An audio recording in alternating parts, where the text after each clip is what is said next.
नमस्कार, मैं हूं अनिल पटेल और हमारे साथ आज युवा हैं। बेरोजगारी के माध्यम जो बड़ी समस्या है देश को, उसको लेकर हम उन युवाओं से चर्चा करेंगे।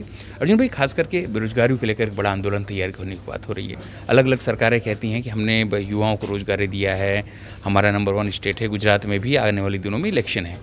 युवा क्या सोचता है रोजगार को लेकर? देखिए, देश का युवा सब समझ रहा है। युवा सोचता है कि कोई सरकार आएगी और कुछ करेगी और देश भर में लोगों को रोजगार मिलेगा। हर सरकार, हर पार्टियों का ये बहुत कॉमन सी बात हो गई कि अगर युवा देश है तो युवाओं को एक झांसा दिया जाए। हम लोगों ने यही कहा है कि हमको झांसा नहीं चाहिए, हमको जुमला नहीं चाहिए, जॉब चाहिए। देश के युवाओं को अगर जॉब नहीं मिलेगा, देश के युवाओं को काम नहीं मिलेगा, रोजगार नहीं मिलेगा, सिर्फ सरकारी नौकरी के लिए नहीं दौड़ रहे लोग, चाह रहे हैं रोजगार मिले। जब ये सारी समस्याएं हैं और कोई भी पार्टी आएगा वो 10 लाख, 20 लाख, 2 करोड़ नौकरियों की बात करेगा, लेकिन जब नौकरी नहीं मिलेगी तो कहीं ना कहीं ये देश हताश हो रहा है, ये युवा हताश हो रहा है, पलायन हो रहा है। राज्यों से पलायन होता था, अब देश से पलायन हो रहा है। इसको रोकने की जिम्मेदारी हम ही लोगों की है। इस देश को युवा लोगों को ही आगे बढ़ाना है, ये कहा जाता है, लेकिन युवा है कहाँ? युवा भीड़ में है, युवा रैलियों में है, युवा गमछा पहन के इन लोगों के आंदोलनों में है। लेकिन युवा की बात जब आती है तब लाठीचार्ज हो जाता है। युवा की जब आंदोलन की बात आती है, उनके धैर्य की बात होती है। सत्याग्रह पे चल रहे थे, नागपुर से लेके सब लोग चल रहे थे कि भाई हमको वर्दी दे दो या हमको अर्थी दे दो। ये सरकार नहीं सुनी। सरकार नहीं सुनी तो ठीक था, उनको चलते चलते उठा के जंगलों में छोड़ दिया गया। अगर ये युवा की दशा है तो मुझे नहीं लगता कि इस देश का युवा और कुछ सोच सकता है। ये पीड़ा को समझने का समय है, और ये पीड़ा अब मुझे नहीं लगती इस देश की कोई पार्टी समझ सकती है, इस देश की व्यवस्था समझ सकती है। तो अब ये युवाओं को ही समझना होगा और इसका सॉल्यूशन हम लोग को ढूंढना होगा। कैसे ढूंढने के सॉल्यूशन? सबसे बड़ी बात यह है क्योंकि अब 2024 में भी लोकसभा इलेक्शन, गुजरात की बात करें तो अभी चंद महीनों में यहाँ भी इलेक्शन है, तो क्या उसके लिए कोई आप लोग जन जागृति अभियान शुरू करेंगे? देखिए, हम तो चाहते हैं कि युवा संवाद का भाग बने, लेकिन ये पार्टियां संवाद नहीं कर रही है। ये पार्टी एक हिंदू पे जा रहा है, एक मुस्लिम पे जा रहा है, एक राष्ट्रवाद पे जा रहा है। कोई तिरंगा छोटा ले रहा है, कोई तिरंगा बड़ा लग रहा है, घर घर तिरंगे लग रहे हैं। लेकिन जब युवा के संवाद की बात आती है तो राजनीतिक पटल पे कोई चर्चा ही नहीं हो रही है। हम लोग चाह रहे हैं कि इस बात को ले जाया जाए, लोगों तक बात की जाए, सारे पार्टी के नेता करें। हम चाहते हैं कि अगर कोई विपक्ष में भी ये प्रयास करे तो बहुत अच्छी चीज़ हो सकती है, लेकिन कोई नेता सिर्फ इसको चुनावी मुद्दा बना रहा है। तो हम लोग, गुजरात तो ठीक है, गुजरात के चुनावों में सारे युवा घर घर जाएंगे कि चाहे अगर कोई नेता आता है वो बात करता है जाति धर्म की, वोट की, तो आप पूछिए आपने क्या रोजगार दिया? क्या हर विधानसभा में एक रोजगार केंद्र नहीं बन सकता? क्या युवाओं को नौकरी नहीं मिल सकती? इतनी वैकेंसी है, इतना डिमांड है इस देश में। कहा जाता है कि कहाँ से लाएंगे पैसा? इतना देश बढ़ रहा है, इतना टैक्स लिया जा रहा है, इतना जीएसटी लिया जा रहा है, पैसा कहाँ जा रहा है? तो ये सवाल है। 2022 के चुनाव में हम हर विधानसभा में युवाओं को इसके लिए जागरूक करेंगे। और सिर्फ ये एक पार्टी का विरोध नहीं है, पूरी सिस्टम का विरोध है, और लोगों को सवाल करना होगा, और यूथ करेगा। अभी 22 में भी करेगा और 24 में ये सरकार बिल्कुल बदलेगी। लेकिन ये भी हम कह रहे हैं कि सरकार बदल जाने से इसका सॉल्यूशन नहीं होगा। यूथ को अपनी डिमांड, अपने कानून, अपनी बात रखने का अवसर मिलना चाहिए। इस देश में हर घर तिरंगा की बात हो, लेकिन हर घर रोजगार की बात नहीं होती है। बात सही है, लगता है आपको? बिल्कुल सही है। जिसके पेट में रोटी नहीं है, भूखे पेट तो भजन होगा नहीं। आप तिरंगा देके क्या साबित करना चाहते हैं? क्या मेरे दिल में हिंदुस्तान नहीं है? आपके दिल में हिंदुस्तान नहीं है?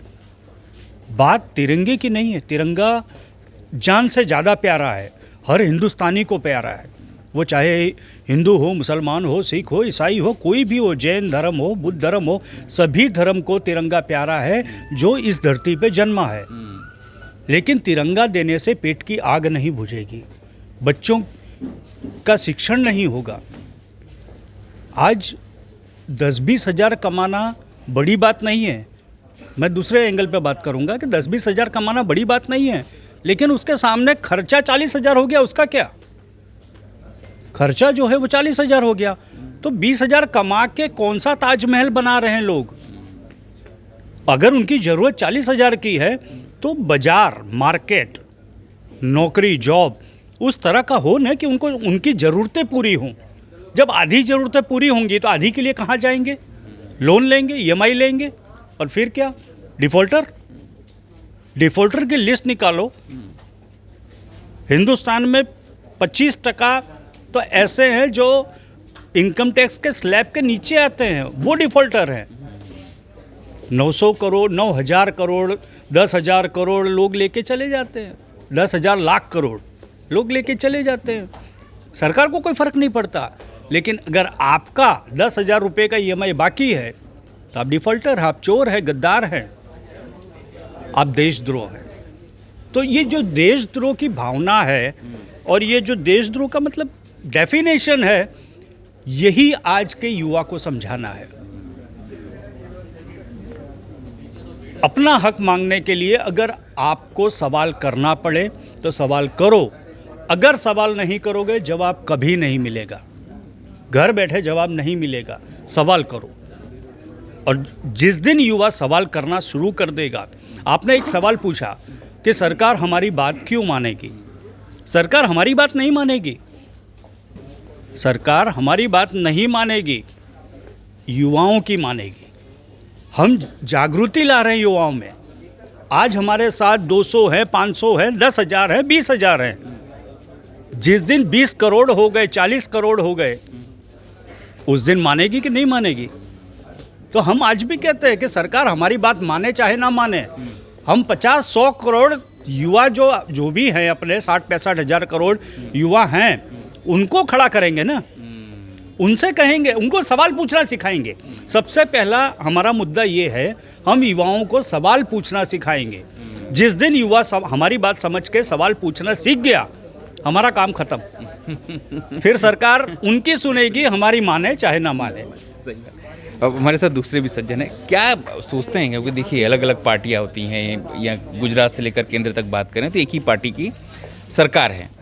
वो सब कहते हैं कि सब ठीक है, राष्ट्रवाद में इस बार जो सरकार आई है वो हिंदूवादी सरकार है, राष्ट्रवादी सरकार है। इससे बढ़िया सरकार अभी तक आई नहीं थी, पिछले 70 सालों में कुछ नहीं हुआ। अभी हाल फिलहाल युवाओं के लिए आंदोलन करने का आप लोग बड़ा अभियान चला रहे हैं। बिल्कुल, ज़रूरत राष्ट्रवादी सरकार की नहीं है, ज़रूरत है राष्ट्र के लोगों के हितों के बारे में सोचने की सरकार की। खाली एक नारा लगा देने से आप राष्ट्रवादी नहीं बन जाते हैं। जब तक आप राष्ट्र में रहने वाले एक एक व्यक्ति के बारे में नहीं सोचेंगे, तब तक आप राष्ट्रवादी नहीं कहला सकते। कोई हक नहीं है आपको राष्ट्रवादी कहलाने का। युवाओं के बारे में इस सरकार ने क्या योजना लाई है? कोई योजना नहीं है। शिक्षा के क्षेत्र में देखेंगे तो कोई नया स्कूल नहीं खुल रहा है, रोजगार उत्पन्न नहीं हो रहे हैं। गुजरात में लगातार पर्चे लीक होते हैं, इसकी जिम्मेदारी कौन लेगा? सरकार की कोई जिम्मेदारी नहीं। पर्चा लीक होता है, पकड़ा कोई नहीं जाता, कार्रवाई कोई नहीं होती। जो लोग फीस भर के फॉर्म भर के पेपर देने जाते हैं, क्या उनका पैसा रिटर्न होता है? नहीं होता। उस पैसे का क्या होता है? लगातार आप फॉर्म निकालते जाएं और पर्चा लीक कराते जाएं, वो पैसे का क्या होता है? वो पैसा कहाँ जाता है? भारत एक ऐसा देश है जहाँ पे बच्चा जब पैदा होता है ना, तो उस समय से उसका टैक्स भरना शुरू हो जाता है। आप 1 रुपये की वस्तु कैश में भी खरीदे तो भी उस पर GST लगता है, क्योंकि मैन्युफैक्चरर GST दे रहा है।